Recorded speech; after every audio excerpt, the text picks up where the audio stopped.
after the service. Good morning, Ashworth. Good morning.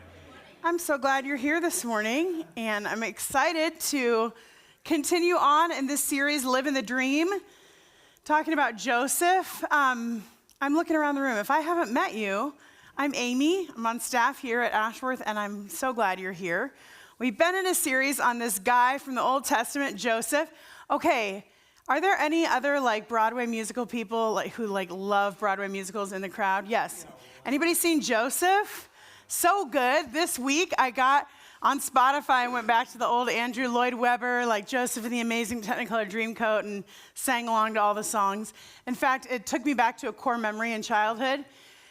Tim, piano player Tim, was Joseph in Joseph in the Amazing Technicolor Dreamcoat in our community theater. And Donnie, he was the Donny Osmond.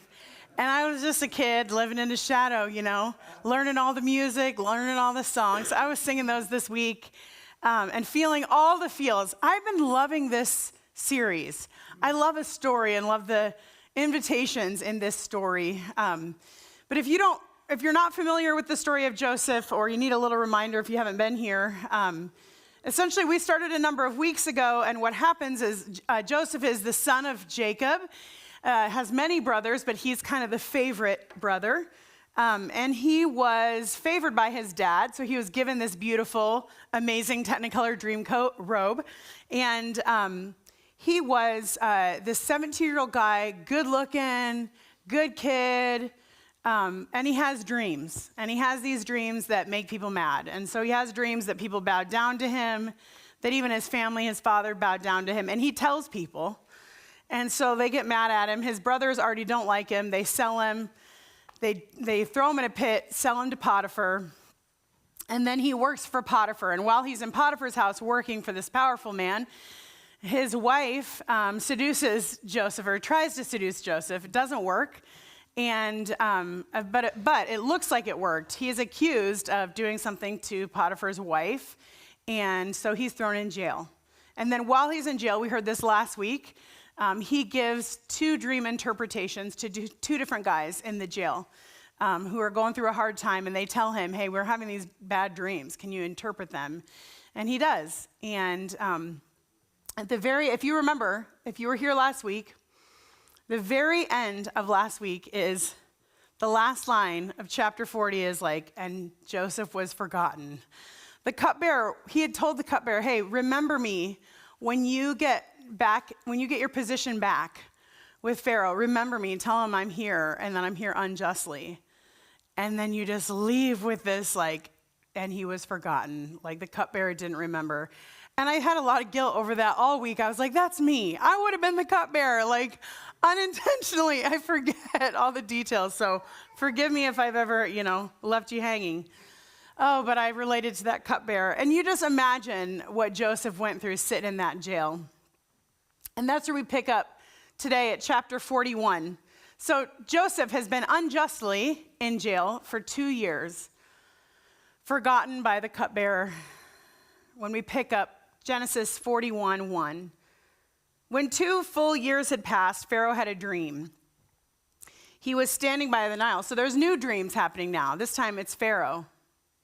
He was standing by the Nile, and when out of the river there came up 7 cows, sleek and fat, and they grazed among the reeds. After them, 7 other cows, ugly and gaunt, came up from the Nile and stood beside those on the riverbank. And the cows that were ugly and gaunt ate up the 7 sleek, fat cows. Then Pharaoh woke up. He fell asleep again, and he had a second dream. 7 heads of grain, healthy and good, were growing on a single stalk. After them, 7 other heads of grain sprouted, thin and scorched by the east wind. The thin heads of grain swallowed up the 70 healthy, full heads. Then Pharaoh woke up. It had been a dream.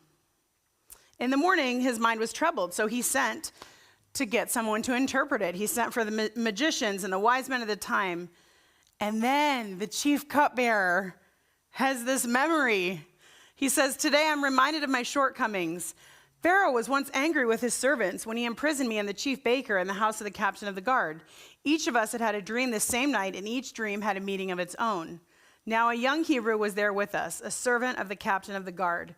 We told him our dreams, and he interpreted them for us, giving each man the interpretation of his dream. And things turned out exactly as he interpreted them to us. I was restored to my position, and the other man was impaled. The chief cupbearer remembers, okay, he has this moment of redemption here. He's like, oh, wait, I totally forgot. There's this guy that I said I was going to tell you about, and I forgot to do that a couple of years ago. Like, that's your guy. This is the guy you need. So Pharaoh sent for Joseph, and he was quickly brought up from the dungeon. When he'd shaved and changed his clothes, he came before Pharaoh. Pharaoh said to Joseph, I had a dream, and no one can interpret it, but I've heard it said of you that when you hear a dream, you can interpret it. And listen to Joseph's response. He says, I cannot do it. Joseph replied to Pharaoh, but God will give Pharaoh the answer he desires. Okay, so the story is changing. I've been so discouraged for weeks, Oh, Joseph, he keeps getting the short end of the stick.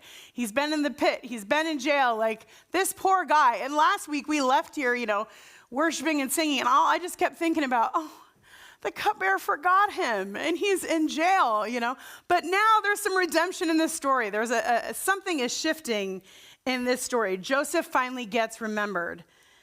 And he's come out of the dungeon. There's this invitation out of the dungeon. It made me think of the montage in movies where the character goes through a whole transformation or makeover, So there's new clothes and he's been shaved. And I thought about that too. Can you imagine the amount of hair? It's been a couple of years probably. That would have been quite the shave. And also this is a cultural reminder that there's cultural differences in this story. Because the shaving was not just hey, you need to look better for Pharaoh, but it's also you're a Hebrew guy, and Pharaoh's an Egyptian king. And so in Hebrew culture, beards were noble, but in Egyptian culture, beards were offensive. And so he's got to shave. And so there's just this little reminder again of these are two very different cultures coming together in this moment with Joseph and with Pharaoh. So he's been summoned from jail by Pharaoh because the cupbearer finally had his moment and remembers. And then what does he say? He says, Joseph, I've heard you can interpret dreams. And Joseph's like, no, actually, I can't. But God does. God interprets dreams. And then Pharaoh tells him all the dreams. He tells him about the cows and the grain. And then Joseph follows with the interpretation. Joseph said to Pharaoh, the dreams of Pharaoh are one and the same. God has revealed to Pharaoh what he's about to do. The 7 cows are 7 years, and the 7 heads of grain are 7 years. It's one and the same dream. The 7 lean, ugly cows that came up afterward are 7 years, and so are the 7 worthless heads of grain scorched by the east wind. They represent 7 years of famine. It's just as I said to Pharaoh, God has shown Pharaoh what he's about to do. 7 years of great abundance are coming through the land of Egypt, but 7 years of famine will follow them. Then all the abundance in Egypt will be forgotten, and the famine will ravage the land. Then the abundance in the land will not be remembered because the famine that follows it will be so severe. The reason the dream was given to Pharaoh in 2 forms is that the matter has been firmly decided by God, and God will do it soon. Okay, so we got some bad news. There's some roller coaster going on here. Now, you want to know my first thought when I was reading this story this week. When I was reading this specific section of this, I thought, wow, Joseph and I are really different. You know what I would have done? And I hope some of you are nodding your heads in agreement with me, and you're bad people like me, okay? If I was Joseph, I would have bargained with the king. I would have bargained with Pharaoh. I would have been like, yes, I can interpret dreams. And 2, how about this? If I interpret this dream for you, you let me out of jail, because that's not guaranteed. He's simply saying, hey, will you come fulfill this duty? Will you, right? Wouldn't you have done the same thing? But Joseph doesn't do that. And again, we've been talking a lot over the last few weeks about this kind of character or integrity that you see in Joseph. And I think you see it again here.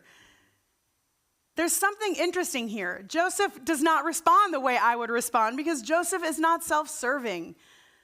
And sure, did he try to advocate for himself? Or maybe, yes. But it seems like what we see in Joseph here is that he is first genuinely concerned with being used by God. You see his humility and his willingness to help here.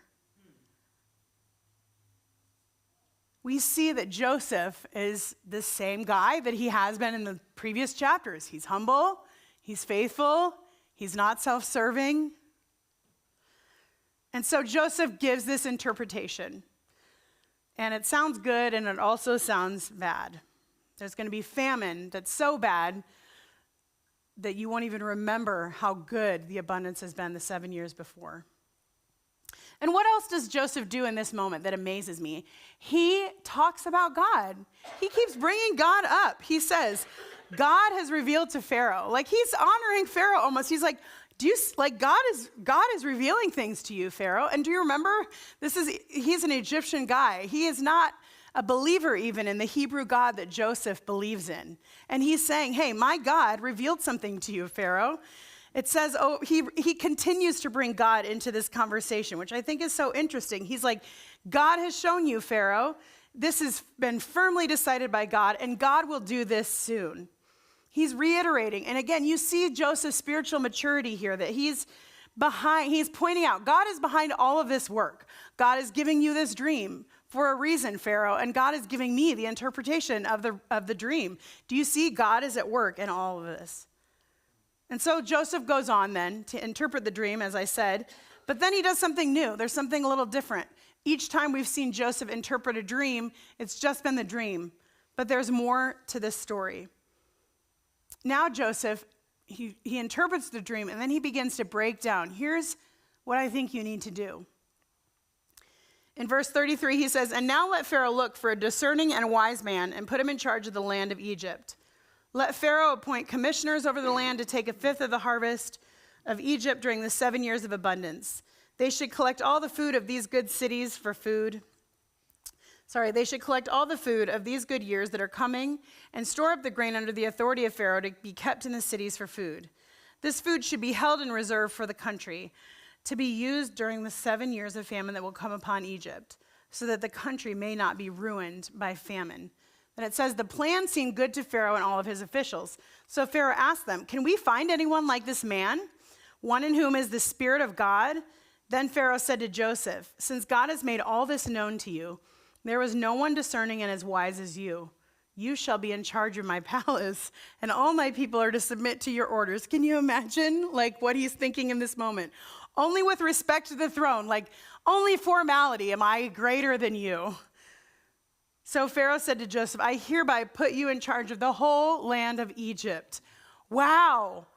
You talk about a shift in the story. This is where Andrew Lloyd Webber, go listen to the whole, there's so many good songs. You go from close every door, this sad, dark song, to whoa, something is shifting in this story. There is a major change here. And there's so many things I want to say about just this little section. First, what I love and I see in this passage is that Pharaoh is acknowledging God's work here as well. So you see Joseph talking about his God, his Hebrew God, who is doing these things for Pharaoh, and you see Pharaoh acknowledging oh, that seems right. You're right about that, How wild is that in the moment? And second, Pharaoh is the one that is teaching us something new about the Spirit of God, that he does not even worship. It says that Pharaoh said, he asked the question, can we find a man with the Spirit of God in him?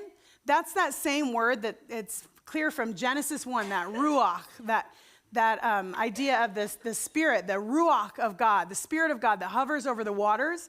We hear that in Genesis 1, but then you don't hear anything about that until this moment in Genesis 41. And in 41, what you hear is the ruach of God is not hovering over a space or in a place, but it's in a person. It's in Joseph. He's saying, and I love that it's Pharaoh that's doing this. Pharaoh's like, well, who do we, he's the first person to name that the Spirit, the Ruach of God, can live in a person. Wow.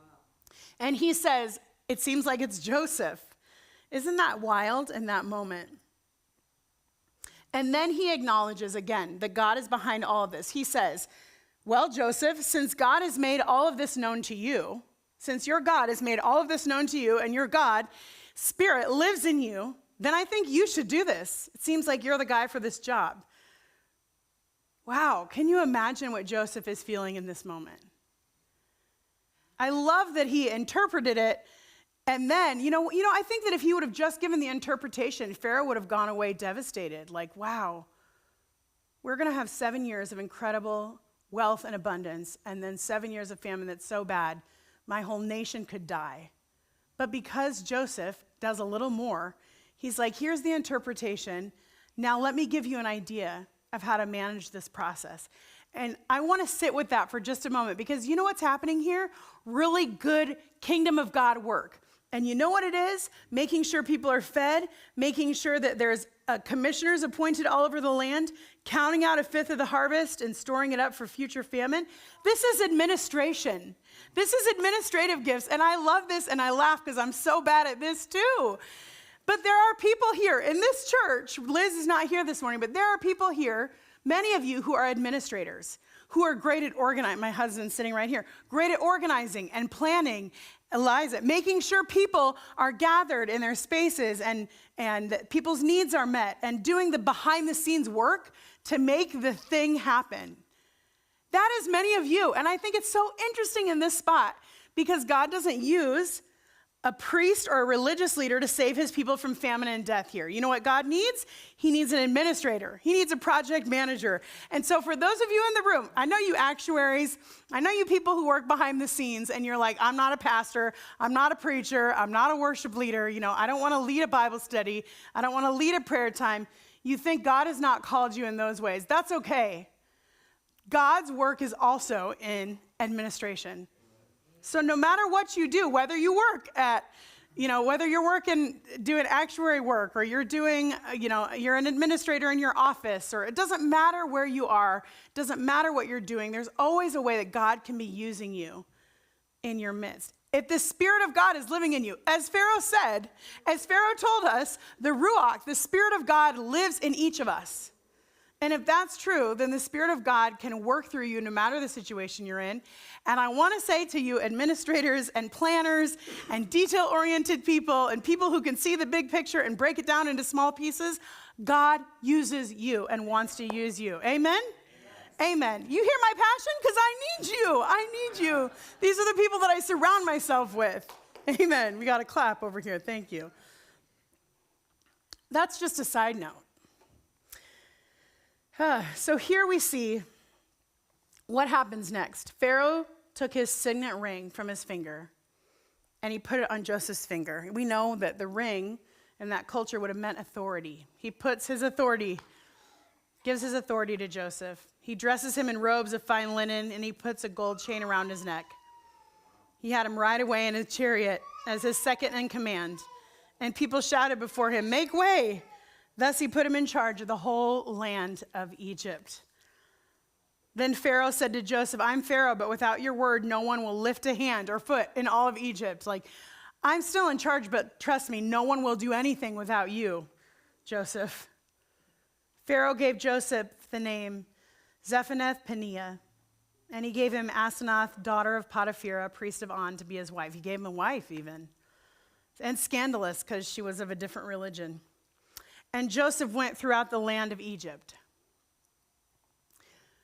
Wow, the story has changed. This man has just been put in charge of all of Egypt. Can you believe what's happened in just this chapter, in just this part of the story? So I want to go back for a second before we just sit in all the celebration and the joy of like, whoa, things have changed and Joseph is being used by God and it's amazing. I want to go back for a second to where Steve ended last week. Chapter 40. Like I told you, that verse has been haunting me all week. That last verse, the chief cupbearer did not remember Joseph. He forgot him. So much of Joseph's story was that. He's been in a pit, unjustly imprisoned. He's been lonely. He's been desperate. We have a dear friend of ours right now, Matthew and I do, who is in prison in Iowa. And so weirdly, I feel like I'm learning so much about the prison system. One of the things that he had just recently told Matthew was like, he's like, it's weird to go by your number. It's weird to be known by your number. That all of his stuff that gets labeled and everything, and even when they call out his name or something for an appointment, they call out his number. he talks about the hopelessness in prison, the loneliness in prison, the shame that covers people. And so I thought about him. I thought about Joseph. The end of chapter 40. He's just a number.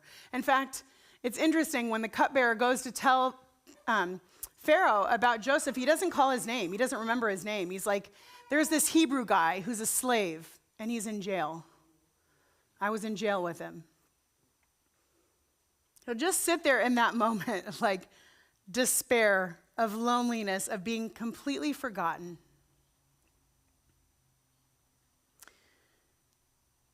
He had that dream, though, in chapter 37.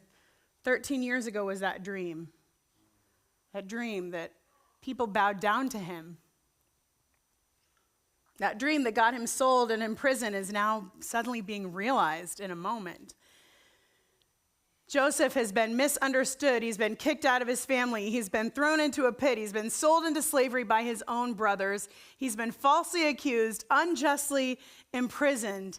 And now in this moment, in this one interaction with Pharaoh, everything has changed. I think if I was Joseph going into that moment, like I said, I would have done some bargaining. But my biggest hope would be, just maybe, Pharaoh would take pity on me when he sees me and I give him this interpretation. And maybe he'll let me free or he'll let me out early. But this, he's got a ring and a robe and a chariot. And is this wild to you? This is so wild to me as I just sit with this story. And I even wondered, did Joseph advocate for himself? Was he selfish at all? Was he saying, now all you need is a wise and discerning man. That's all you need, to help you do this, and this. And I thought maybe so. And not all people are all good or all bad. That's the thing. We've got to be humans are complex and there's nuance to us. Of course, if he was going to advocate for himself, I wouldn't blame him. But the more I thought about the Joseph we've been studying over the last number of weeks, the more I thought, I don't think he did. I think Joseph was just not a self-serving guy. If he was, he would have been like, yes, I can interpret your dream. He would have taken credit in that moment. Yes. But he didn't. Instead, he says, God is behind this, Pharaoh, and he'll interpret it, and he'll do this work for you. And now, this Hebrew slave is hereby put in charge of all of Egypt. And in case it hasn't caught up to Pharaoh's brain or the other people around him, who is this guy and what's going on with him? Now he's got a ring. Pharaoh's taken the ring off his finger and put it on Joseph's. Pharaoh's like, here, have one of my coats. Here, have one of my robes. Here's a gold chain around your neck. Oh, and my car, here, you can have my car. He's like, you can use my chariot. This man, Joseph, was literally just unpresentable to even come to Pharaoh. He was in prison rags. The only jewelry that he would have had on are the metal shackles in jail.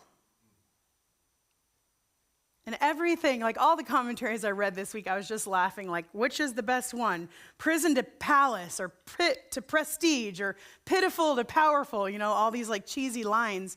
But what they're pointing out is the contrast. There's an incredible contrast in this moment.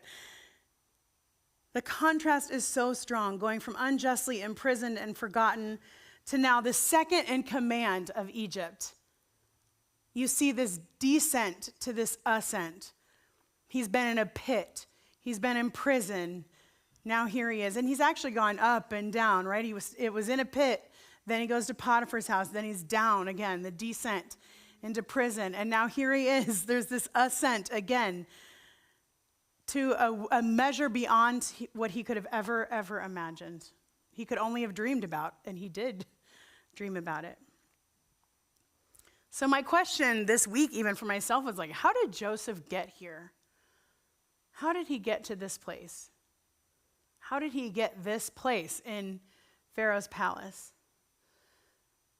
And I was listening to this amazing podcast by the Bible Project guys. Tim Mackey was talking about, wow, he has become the image of Pharaoh. He looks just like Pharaoh in this moment. But I said Joseph is now dressed in the image of Pharaoh. He's got the robes and the ring, and he's got the chariot. But the reason he got here is because he's been faithfully living out the image of God. Yes. He may look like Pharaoh, but he's not full of Pharaoh. He's full of the Ruach, as Pharaoh told him, full of the Spirit, living out of his identity, his administrative gifts. He's living in the image of God. And what struck me in this story is that over and over many years, over many descents and ascents, many pits and palaces, Joseph has remained the same. His person remains the same no matter the position. There's a lot of P's here.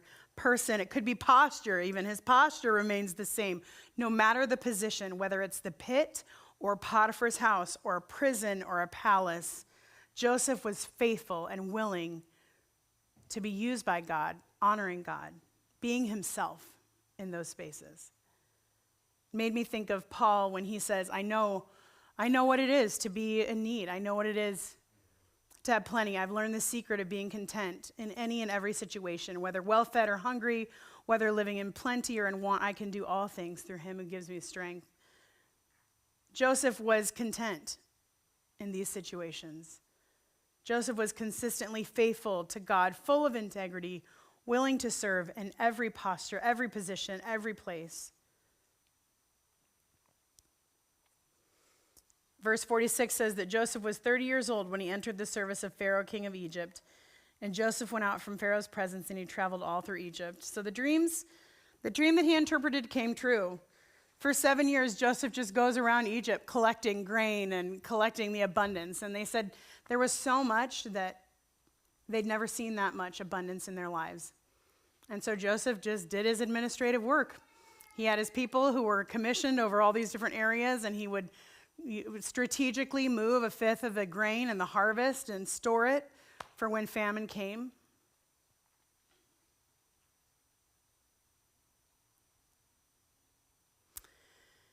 And I was excited to tell this part of the story because I love a comeback story. We all do, don't we? Yes. The pit to palace, I love that. I want to leave. That's a sermon I want to hear. And you might hear that sermon in a lot of places. You just hold on. You just suffer long enough. You wait long enough.